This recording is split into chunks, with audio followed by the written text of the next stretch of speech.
Soy Alex Nava y estoy convencido que todos somos llamados a romperla en la vida.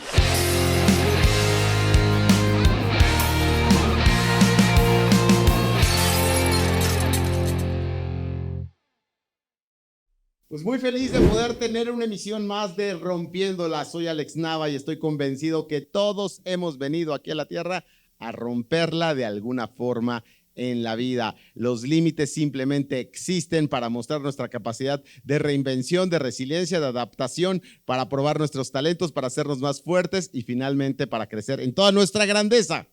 El día de hoy vamos a hablar acerca del humor y la importancia del humor en todos los aspectos de nuestra vida. ¿Qué tan frecuente te ríes y qué tanto haces reír a los demás? ¿Será importante reírnos? ¿Será importante hacer reír a los demás? ¿Será importante los toques de humor en la vida, en el vecindario, en los equipos de trabajo, en las conferencias, en todo lo que hacemos? ¿Qué tanto el humor te acompaña o te desacompaña? ¿Eres alguien de buen humor, de gran humor o de maldito humor, no? Y para hablar de eso, pues tengo aquí a un amigo que coincidimos profesionalmente hace 3 años y ha sido fascinante verle en su trayectoria en el stand-up, pero también involucrando el humor en conferencias, involucrando el humor evidentemente en programas de radio, pero también en distintos aspectos de la vida cotidiana. Tenemos a Tom Strasberg. Tom, bienvenido a Rompiéndola. Feliz de tenerte aquí en el programa para hablar de tu pasión, que es el humor. Gracias, Alex. Justo dijiste recién, venimos a romperla y me puse a pensar en J Balvin. ¿Conoces J Balvin, este reggaetonero? Y siempre en las canciones dice Sky rompiendo el bajo. Sky vino a romperla, pero el bajo.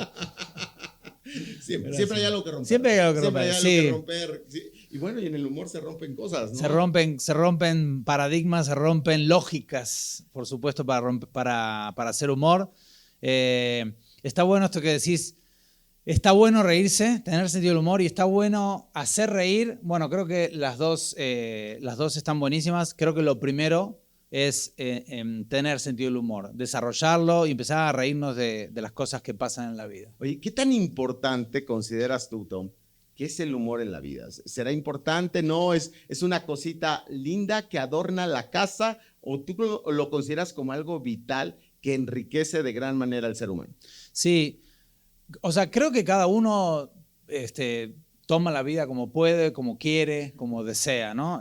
Yo, en lo que concierne a mí, sí siento que el humor es un aderezo en la vida de las personas. No en todo momento, tal vez. Creo que hay momentos para reírse, pero creo que a medida que vamos creciendo se nos olvida un poco este sentido del humor y empezamos a volvernos más serios y a dejar de jugar un poco con la mente y de jugar con las cosas que pasan. Y siento que eso sí te ayuda a pasarla un poco mejor, por lo menos a mí, Alex. A pasarla mejor, a disfrutar mejor la vida. Y fíjate que dijiste algo bien interesante. Conforme vamos creciendo, vamos perdiendo ese toque de humor. Alguna vez leí un artículo de psicólogos en donde analizan que un niño ríe aproximadamente unas 150 veces al día y un adulto entre 10 a 15 veces al día. Pareciera que algo nos roba nuestra capacidad de reírnos y de repente parecería que reírnos nos quita lo serio, sí, nos quita lo profesional o nos quita la parte pues de darle importancia a las cosas, ¿no? Sí,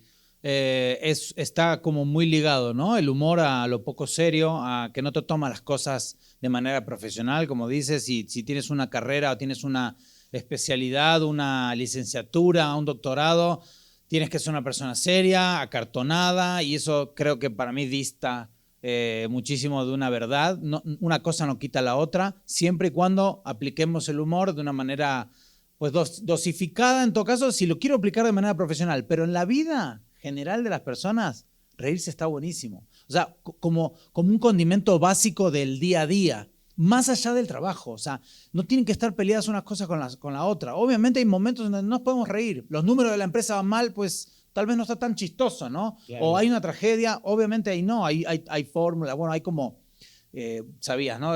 Comedia es igual a tragedia más tiempo, ¿no? En general, sí, claro. Para que una tragedia se transforme en comedia debe pasar cierta cantidad de tiempo y ese tiempo lo mide uno si la tragedia es personal y lo mide la sociedad si la tragedia es general, social, ¿no? Entonces, hay momentos en que por ahí no está bueno reírse porque queda mal, pero eso no significa que en el día a día nos podamos reír, que nos podamos divertir, que podamos relajarnos para fluir, porque a medida que vamos perdiendo esta capacidad de tener sentido del humor, nos vamos volviendo amargados. Fíjate, qué interesante. Quizá lo contrario a un buen sentido del humor no es mal sentido del humor, es amargura. Pues es un poco, yo creo, ¿no? Y que finalmente nos tomamos muy a pecho las desventuras o los matices negativos de la vida, nos tomamos muy a pecho el tráfico, muy a pecho un charco en el cual nos ensuciamos, el lápiz labial favorito a la chica que se le olvidó, Exacto. Todo este tipo de cosas que de repente son parte de la vida cotidiana, de las cuales podríamos reírnos, ¿no? Sí. Y a lo mejor tener nuestro pequeño momento de decir, ay, no lo puedo creer. Obvio, claro. Pero reírnos, ¿no? Y de repente nos enojamos mucho y somos muy aprensivos, que si se rompió un refresco, que si mi vaso favorito se cayó, que quién hizo este desorden, que si que tenemos una mascota para hacernos feliz la vida, pero parecería que que explotamos con la mascota por cada desdén que hace, ¿no? Que no te quita esto que decías, ¿no? De relajarse. El humor lo que hace es como si te hace trizas esta coraza de seriedad que no te permite fluir, que no te permite jugar un poco y tomarte las cosas un poquito más ligeras en ciertos momentos. Obviamente, repito, ¿no? O sea, el humor que nos ha pasado. Yo doy cursos hace años y de repente cuando toma el curso un profesional te dice, es que siento que me va a quitar seriedad, que le va a quitar el profesionalismo, lo que tengo para decir, por ejemplo, en una conferencia, y está totalmente equivocado. Lo que pasa es que incorporar el humor no es fácil, por esta coraza que te digo. O sea, entonces tenemos que empezar, para poder incorporarlo, en desarrollar el sentido del humor. Es como dices tú, te pegaste con la cama, el dedo chiquito, y sí, al principio vas a insultar y te vas a acordar de todo el universo y las madres de todos. Pero después, en un momento, te puedes reír de la torpeza que cometiste, de si te trajeron la comida fría, o sea, de repente poder bromear un poco con eso para suavizar el momento. A partir de que empiezas a desarrollar este sentido del humor en las cosas cotidianas, puedes ser capaz de incorporarlo ya en el profesionalismo de tu vida, ¿no? Oye, y se me hace muy interesante lo que haces, Tom. Bueno, número uno, tú eres comediante. O sea, ¿eres comediante? ¿Te catalogas comediante o no? Pues... Oye, digo, sé que eres stand-up, pero... Me dedico a la comedia de ese estilo, porque creo que la palabra comediante, bueno, o sea, si ese nombre, esa etiqueta es más fácil para los demás entender qué hago, sí, pero creo que nadie es una sola cosa. Entonces, pero sí, en parte de mi vida soy comediante, pero también soy actor, también soy escritor, también soy conferencista, también soy maestro y también soy un tipo serio, de repente. Sí, de repente soy un tipo serio. O sea, muchos a veces me miran y me dicen, pero tú no eres todo el tiempo chistoso. No, como tampoco el que es médico todo el tiempo es médico. Cuando se va a la playa no es médico, es un turista, es un turista. Entonces... Y le pasan cosas buenas y malas y no está pensando todo el tiempo en eso. Y creo que eso está bueno en la vida, estar como particularizando las cosas, porque si no todo el tiempo somos todo y no creo que esté tan bueno eso. Pero sí, contestando tu pregunta, parte de mi vida me dedico a la comedia. Ok, gran parte de tu vida te dedicas a la comedia. Ahora, ¿cómo uno descubre esto? De repente te preguntan, o sea, la famosa pregunta de la escuela, ¿qué quieres ser de grande? ¿No? Y entonces todo el mundo empieza ahí, piloto aviador, y hoy todo el mundo quiere ser youtuber, y quiere ser disruptor, y quiere ser empresario, y quiere ser esto. O sea, nunca encontré a alguien que de niño diga, yo quiero hacer reír a la gente, yo quiero ser comediante. O sea, ¿cómo descubres eso? O sea, ¿en qué momento tienes este famoso acto de conciencia de decir, yo tengo un ADN para hacer reír a los demás y quiero dedicarme y rentabilizar eso? ¿Quiere la historia corta o la larga?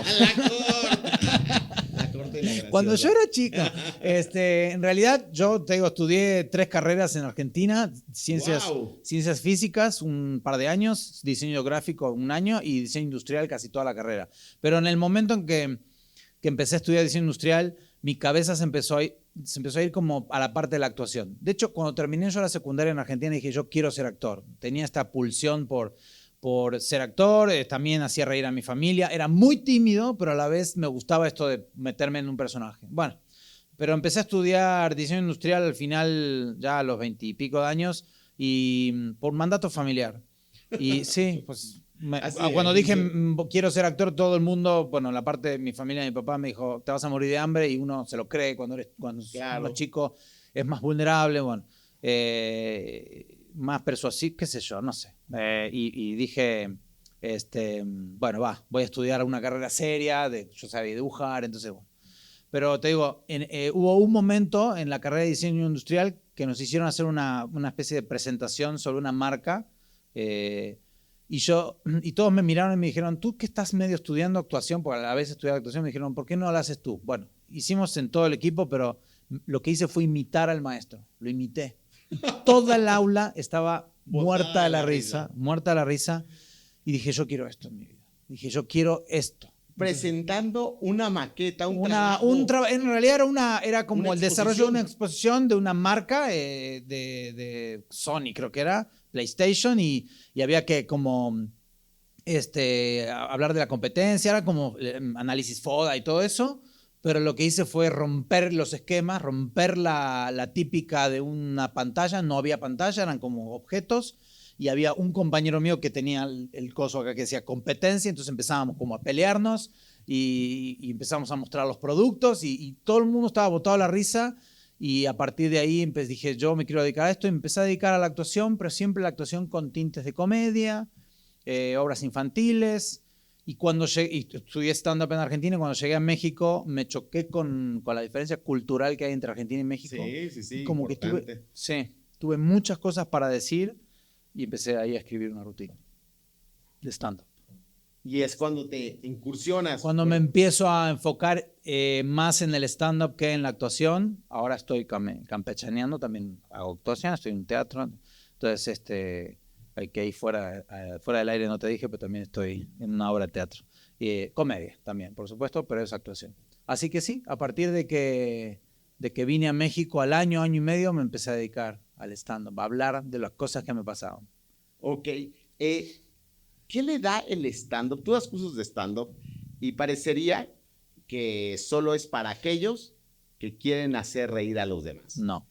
Pero, y efectivamente, yo también creo que no. O sea, ¿qué le agregaría el stand-up? O sea, ¿por qué un ingeniero? ¿Por qué un contador? ¿Por qué un financiero? ¿Por qué alguien que está en aseguramiento de la calidad? ¿Por qué alguien de primera línea, un obrero, tendría que tomar un curso de stand-up? ¿Qué le aportaría a su vida? Bueno, te voy a hacer una pregunta yo a vos. Vos estudiaste en la universidad o en la escuela. ¿Te acordás de algún maestro que digas, me acuerdo de este maestro? Bueno, yo me acuerdo de uno que lo tenemos todo el tiempo. Y no de los todos. Malos, los buenos.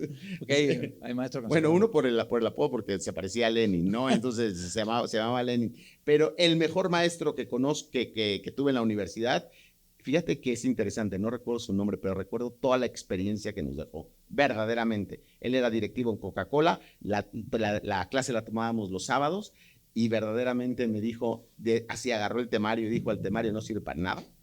Dije, les voy a enseñar cosas que sí necesitan.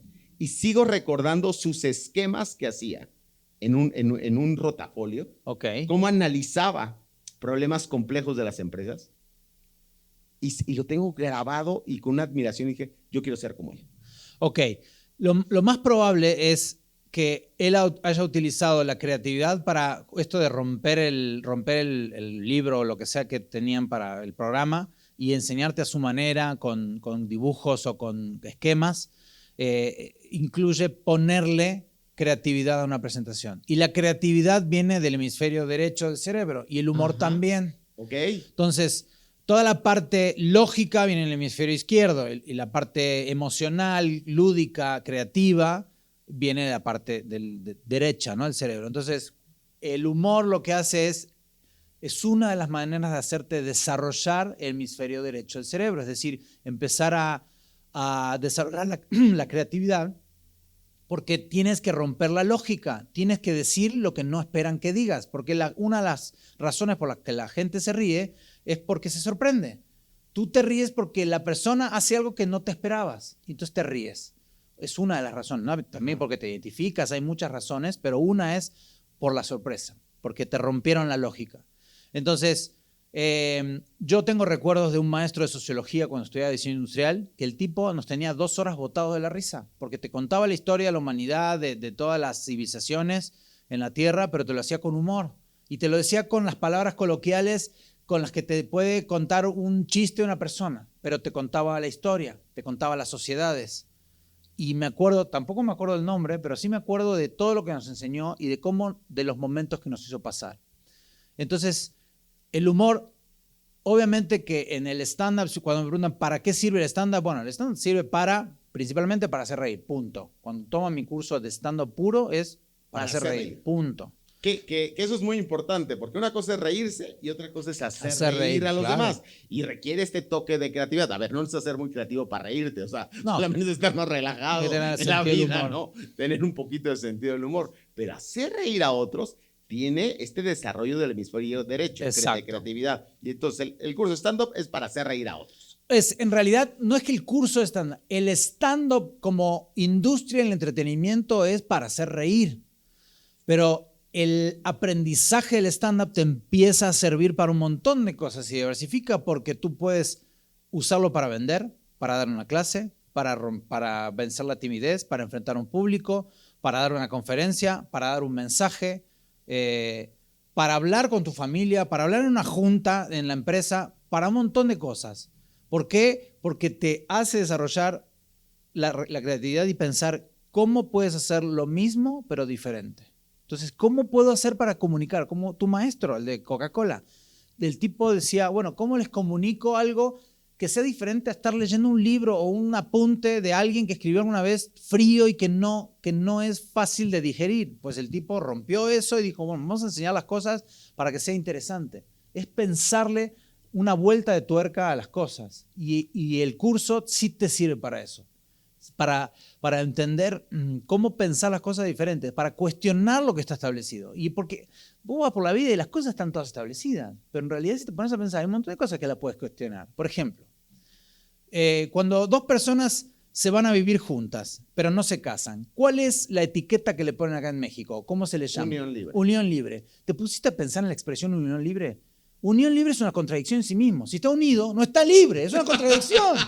Pero está tan establecido que existe como persona jurídica, o como se llame, no sé. Oye, eres libre cuando te desunes. Claro. Desunión libre, eso sería. Si lo ves como con humor, sí lo puedes cuestionar, lo puedes criticar. Y de eso se trata el stand-up, de rascarle un poquito las cosas. Porque si nos quedamos con lo primero que aparece, nos quedamos en el safe, en la zona de confort, en el hemisferio izquierdo. Y entonces nunca eres capaz de verle el lado B a las cosas. Y el stand-up intenta siempre verle el lado B a las cosas, ¿no? Cuestionar lo establecido. Fíjate, y eso es vital, sobre todo en ambientes empresariales. Todo el mundo está buscando creatividad, todo el mundo está buscando que esa creatividad se transforme en innovación, porque sabemos que la innovación es lo que hace que una empresa pueda crecer de forma acelerada, reducir procesos, incrementar la productividad, disminuir tiempos, optimizar recursos.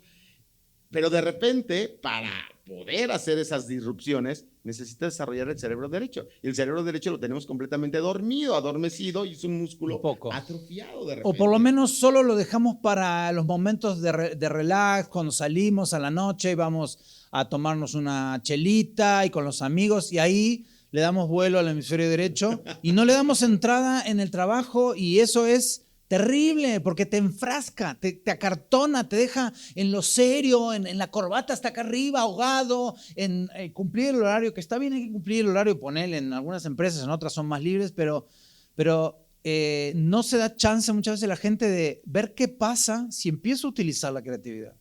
No se da chance porque tienen este pensamiento o esta creencia de que lo chistoso o el humor te quita seriedad y va a hacer que te veas poco serio.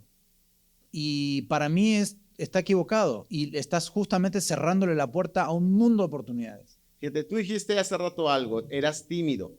Y de Sigo repente, fíjate, qué cosas, radio, teatro, hacer reír a otros, cursos, conferencias y demás. Y de repente también hace un momento dijiste, el stand-up sirve para que algunas personas rompan con la timidez. Sí. Y considero que mucha gente sí es tímida por estos rasgos de inseguridad, no están tan dispuestos a exponerse, tienen miedo, Sí. problemas de autovalía, de autoconfianza.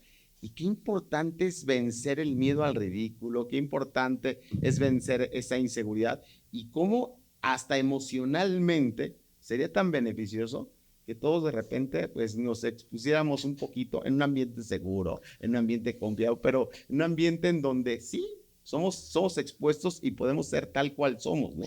Yo creo que el hecho de arriesgarse es lo que te termina quedando en la vida.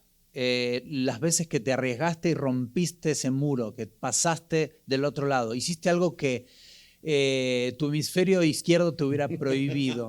Mira, te cuento una que no tiene que ver con el humor, pero yo te digo, era muy tímido, pero yo iba a la escuela, a la secundaria, en camión, ahí en Buenos Aires, y todos los días, todas las mañanas se subía una chava que era hermosa y yo estaba loco y no sabía ni quién era. La veía subir, iba también a la escuela y yo decía, ¿cómo hago para hablarle?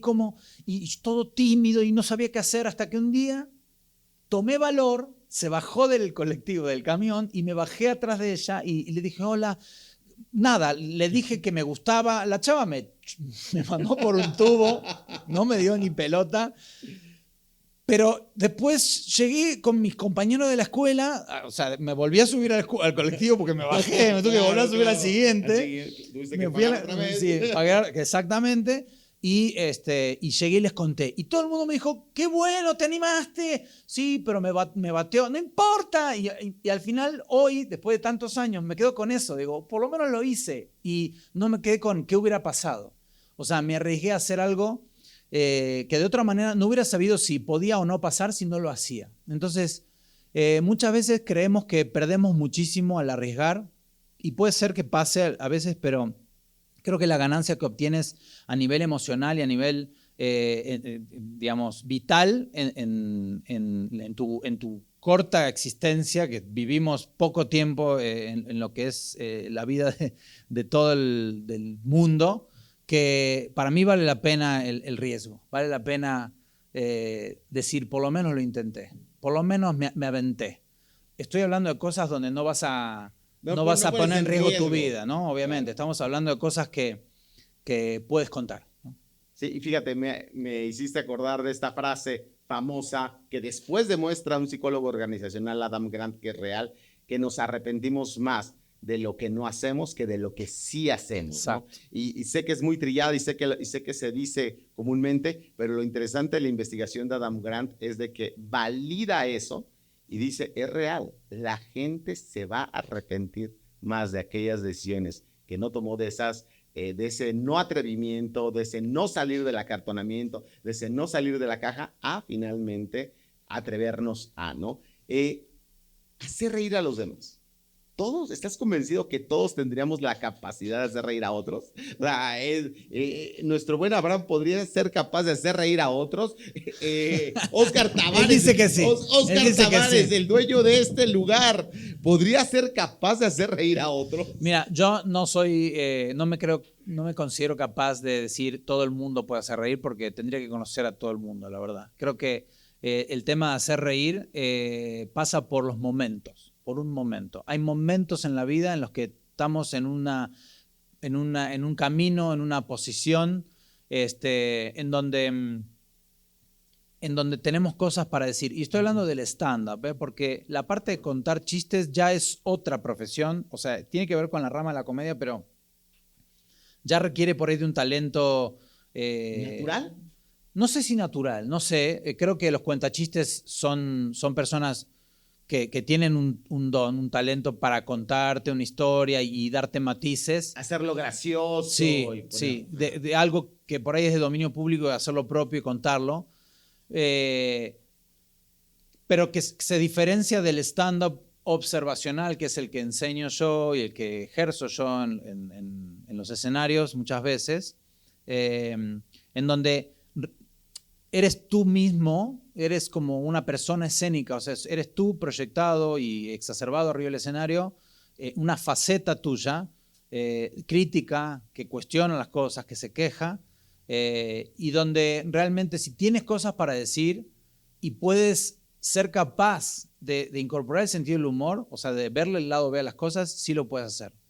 Decir que todo el mundo puede hacer stand-up o que todo el mundo puede hacer reír, creo que es muy arriesgado. Ajá. Porque no conozco, o sea, realmente tendría que conocer a toda la humanidad para decir una cosa así. Siento que, mira, yo estudié stand-up en Argentina, como un complemento de la actuación. Yo estaba estudiando teatro, después de haber dejado la universidad, empecé a estudiar teatro, a meterme en diferentes cursos durante 3 años, y uno de los cursos que tomé fue stand-up como un complemento de la actuación. En ese momento, evidentemente no tenía nada para decir. Aprendí todas las herramientas, pero la rutina que escribí para ese curso fue horrible, era un desastre, no servía para nada. Fue hasta que llegué a México y me choqué, te digo, con que había que pedir las quesadillas con queso, porque si no, no te las daban sin queso, con que de abajo de un colectivo te gritaban para que te subas y vayas a un lugar y te quieran convencer y todo eso. Y yo decía, ¿por qué sucede esto? Y que empecé como a cuestionarme un montón de cosas. Ahí fue mi momento para hacer stand-up. No sé si me hubiera llegado si no hubiera venido a México. No lo sé, ¿me entendés? Entonces, creo que el stand-up, por lo menos en esta rama de la comedia, es de momentos. Hay momentos en la vida en los que tenemos muchas cosas para decir y estamos conectados con esta pulsión por cuestionar las cosas y criticar. No sé si toda la vida y todo el mundo, eso no lo sé. Pero has tenido a alguien, por ejemplo, en tus cursos que dices, ¿y este por qué se metió? Este de plano nomás no tiene, sí, no tiene forma, pero logra hacer algo. Sí, sí. Sí, con mucha práctica, con golpe, no.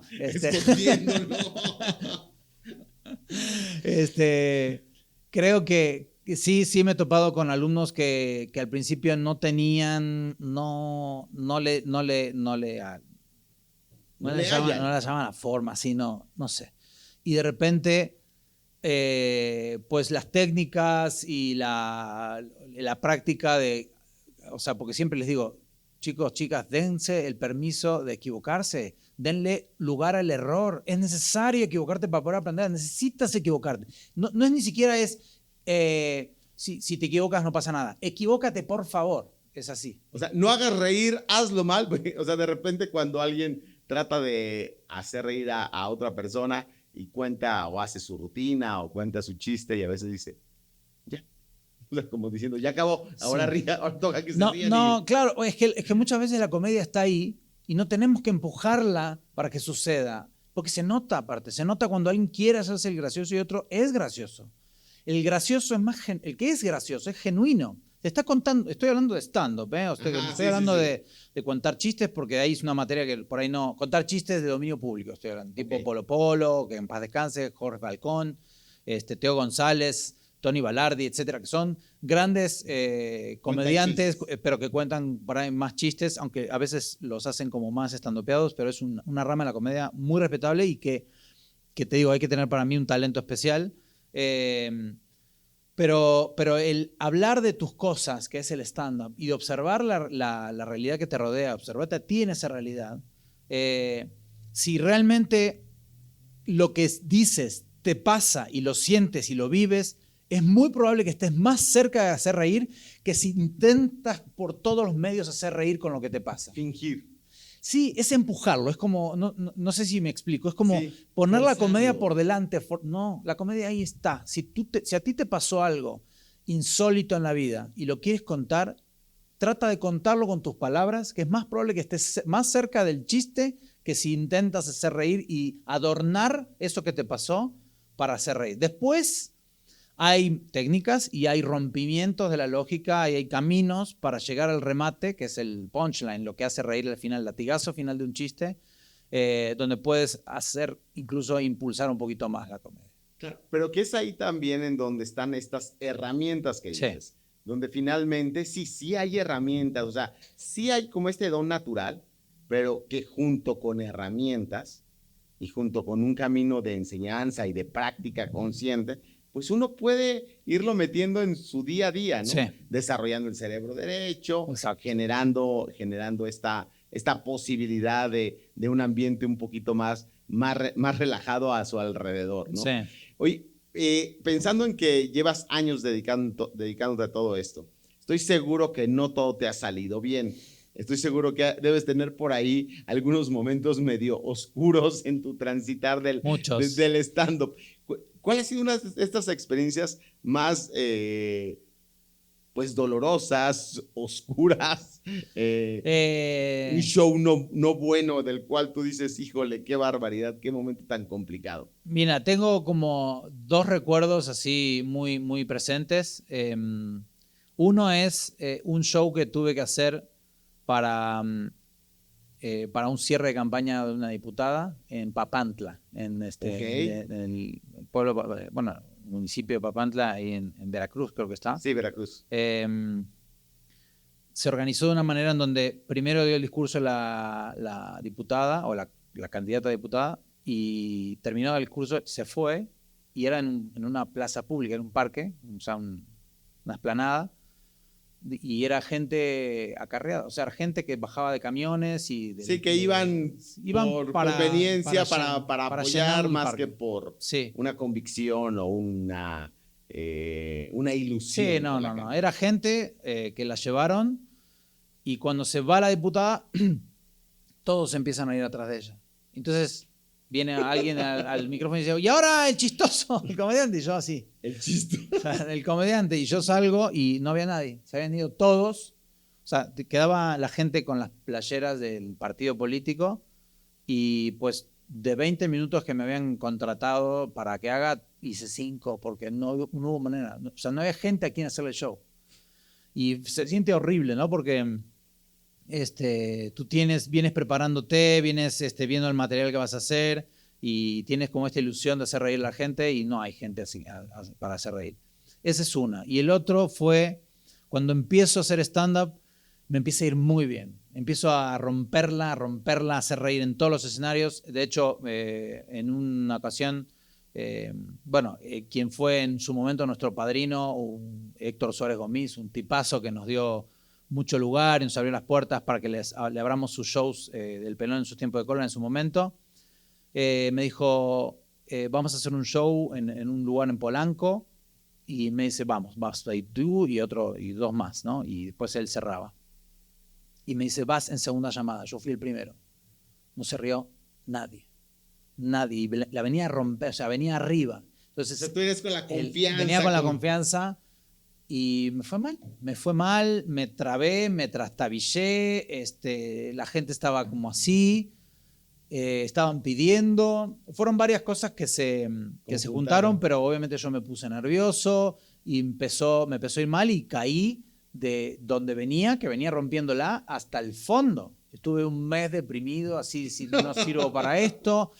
Fue horrible, porque cuando venís pero creo que en definitiva es bueno que te pase, para poder aprender justamente qué hiciste mal, en dónde mejorar, y por qué pasan las cosas que pasan. Yo venía muy confiado, y cuando uno se confía demasiado, tiene puntos ciegos, y pierde cosas, y yo perdí al público, o sea, lo perdí porque no le hablaba al público. Hice el show de memoria porque digo, a mí me sale bien, y me confié, y me fue mal.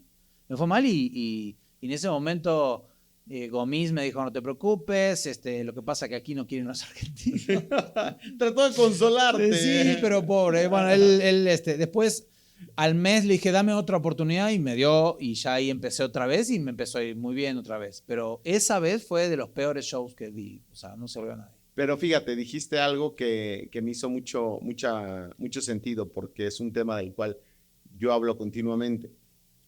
Lo hiciste de memoria y no conectaste con la gente. No. Y qué importante es esta parte de conectar siempre. O sea, al final de cuentas, creo que el humor es eso, es una conexión con la gente, con las personas, con las situaciones, y efectivamente vas fluyendo, sí. no con una serie de reglas, y creo que es una de las riquezas del stand-up, que te permite conectar, que te permite ser muy auténtico, Sí. que te permite fluir y que es una riqueza, una riqueza de vida, ¿no?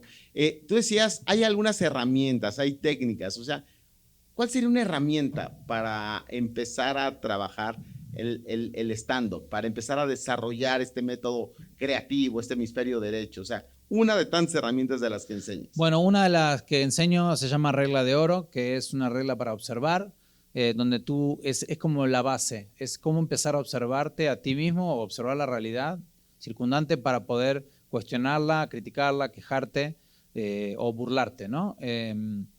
Esa regla es observación, oro, observación, reflexión y oportunidad de humor. La observación y la reflexión es cuando tú observas algo de la vida que te genera algún ruido negativo, digamos, algo que no te gusta o que lo sientes raro. Ese es el primer chispazo que despierta el chiste. Poder captar eso que te pasa cuando observas. Esto que te decía, yo veía Unión Libre y yo decía, pero ¿cómo Unión Libre? ¿No? Es como, es algo raro, es contradictorio ya, y esa es la primera chispa. Esa es la reflexión, ¿no? Que es O-R-O, la reflexión. La observación es lo que tú ves, la anécdota en sí.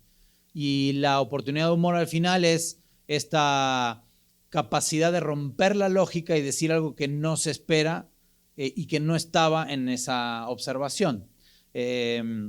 Por ejemplo, esto que a veces lo cuento en los entrenamientos, yo iba en el auto, iba escuchando la radio y la locutora dice, vamos a escuchar una canción de One Direction que se llama Story of My Life. Y yo me puse a pensar en ese momento, esto me pasó hace varios años, yo en ese momento me puse a pensar, pero ¿qué le pasa a estos chamacos que tienen 17 años y ya tienen una canción que se llama La Historia de mi vida? ¿Cómo ya tienen una canción que se llama La Historia? Tienen 16, 17 años, no vivieron nada como para tener una canción La Historia de mi vida, porque entonces si no Silvia Pinal que tiene que cantar, La Prehistoria de mi vida, ¿no? Entonces... Eso es una regla de oro completa. Es como observa, te genera algo que te quejas, dices, ¿cómo puede ser que estos chamacos tienen una canción que se llama Story of My Life? Y luego lo que digo de Silvia Pinal es lo que rompe la lógica, que estoy usando una ironía, que tiene que ver con... Y en ese entonces vivía Chabelo y entonces... Sí, en ese momento vivía Chabelo y el chiste lo hacía con Chabelo, pero ya no puedo decir, ¿no? Que en paz descanse. Pero todo se puede adaptar, ¿no? Cuando son chistes de ese estilo. Pero digo, lo utilizo como un ejemplo de que lo de Silvia Pinal no estaba en la observación. Eso se lo agrego yo de mi cosecha, de lo que a mí se me ocurre. Y eso es lo lindo del stand-up, porque a mí se me va a ocurrir eso y a ti se te va a ocurrir otra cosa. Y a Abraham se le va a ocurrir otra cosa, ¿no? Entonces, y eso le da originalidad, aunque por ahí la experiencia es similar, porque si te das cuenta, hay muchos comediantes que hablan de lugares comunes, de la pareja, de Starbucks, del fútbol, de los cumpleaños de 15. Los temas son similares, sin embargo cada uno le pone su visión. Y eso es lo lindo del stand-up. Que como el remate se lo inventa uno, puedes agarrar el mismo tema, pero hacer una comedia totalmente diferente.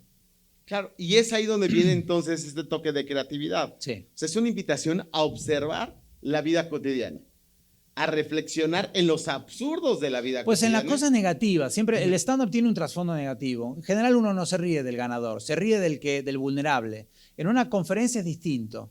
En una conferencia sí queremos que la persona que esté arriba nos enseñe algo y ahí donde superó un problema. Pero el stand-up no. El stand-up es para hacer reír en principio. Si le quieres agregar un mensaje está buenísimo, pero no necesariamente lo tiene que tener.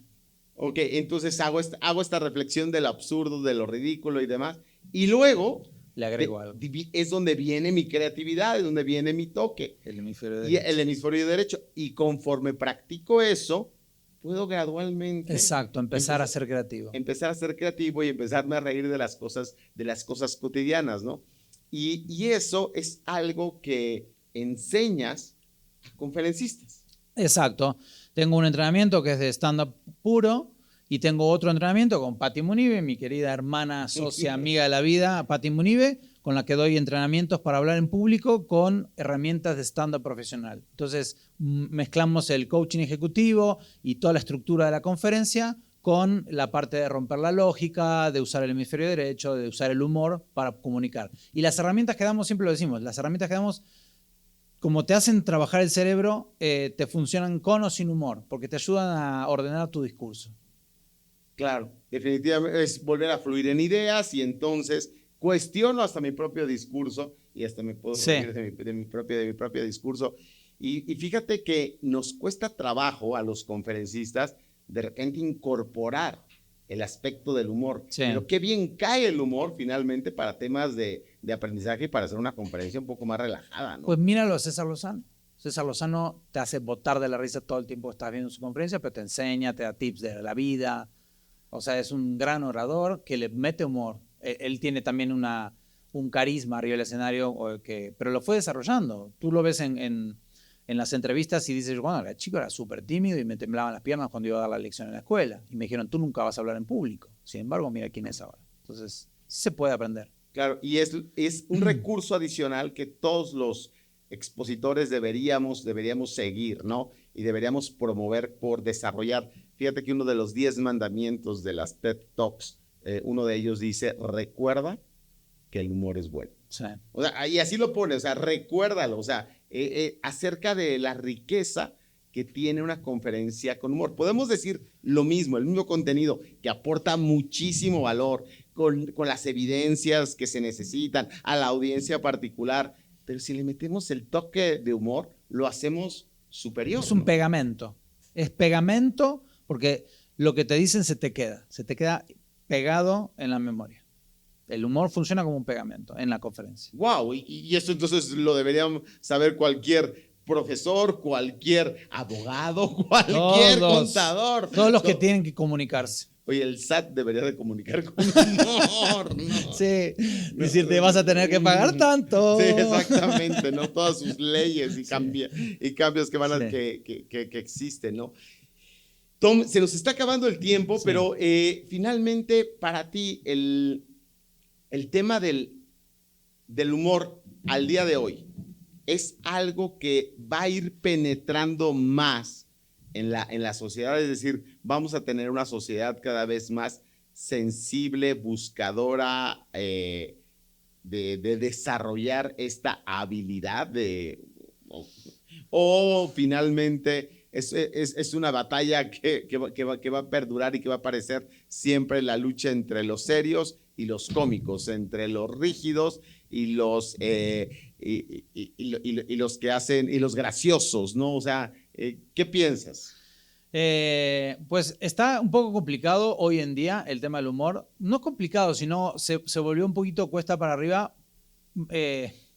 porque hay como toda una búsqueda de corrección política muy fuerte, donde ya no nos podemos reír de las mismas cosas. Entonces hay que cambiar la pluma, hay que cambiar un poco eso, hay que empezar a mirar la comedia un poquito distinto, o por lo menos hacerse cargo de tus palabras, o sea, que uno se haga cargo de lo que dice, ¿no? Porque de repente hay chistes muy pasados y hay cosas de las que ya no nos podemos reír como antes, porque la sociedad no lo tolera, entonces, bueno, habrá que cambiar. ¿Por qué? Porque es una discriminación, porque no es incluyente, porque es algo abusivo, porque es microviolencia, todos estos. Exacto. Y de repente nos sentimos coartados y ya decimos, ya no puedo decir muchas cosas porque... Y es complicado. De repente, o sea, como todo cambio en la humanidad, se pasa del muro, digamos, que antes dividía, se pasa y hay que regresar un poquito a la esencia, de repente, me parece, porque el humor tiene que ver siempre o casi siempre con la transgresión, con el cuestionamiento, con la crítica y a veces con la burla. Es parte del humor. Y a veces la gente le adjudica al comediante una responsabilidad social que no debería tener. Nosotros no somos, no enseñamos, no damos, o sea, si tú te vas directamente a lo básico del humor es hacer reír. Es punto, ya está. Lo que pasa es que se borronean los contextos muchas veces y tú no puedes decir eso porque estás ofendiendo. Y es complicado. O está siendo cruel, o está siendo insensible, o ya matices, simplemente hay cosas, quiero hacer reír. Claro. Sí, pero hay cosas que creo que está bueno que se dejen de usar para hacer reír, creo que está bueno. Hay ciertas cosas que sí, y hay otras que ya párale un poco y déjame fluir un poquito más, ¿no?